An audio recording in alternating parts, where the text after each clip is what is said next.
The stars are more visible from the Felix Aguila Astronomical Observatory in Argentina, and that's also why China chose the site to build a radio telescope.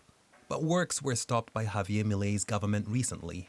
That coincided with a crucial financial bailout by the US government. The Trump administration suspects the radio telescope could have a military application, a claim the University of San Juan, the project's Argentinian partner, strongly denies.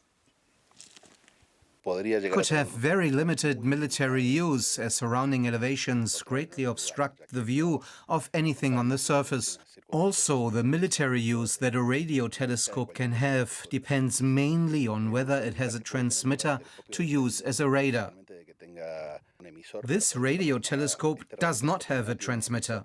The astronomer says that the radio telescope is designed to move at the apparent speed of the stars due to the Earth's rotation, 100 times slower than the required speed to track satellites and aircraft.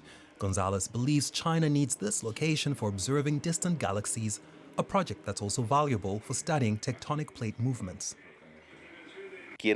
They want an observation base. That's the separation between the two antennas, as large as possible.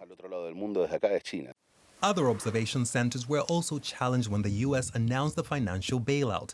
It claimed Milei was committed to kicking China out of Argentina. They've also criticized a Chinese-backed port project in Tierra del Fuego. And there is a clear interest in reversing Chinese progress in mining and building telecommunications technology across Argentina. Meanwhile, trade with China is surging. Chinese exports to Argentina have grown 66% over the past year, with the arrival of several Chinese brands, thanks to Milei's trade liberalization policies.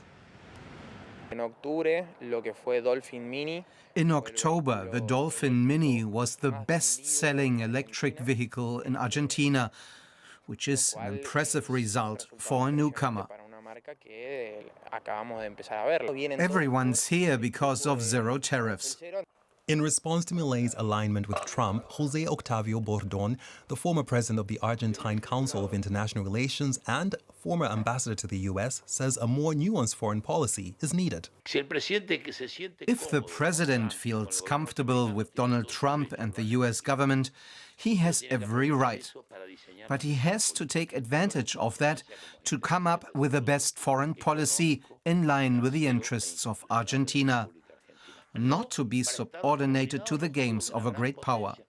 Whether Beijing will respond to the halting of the radio telescope construction remains unknown.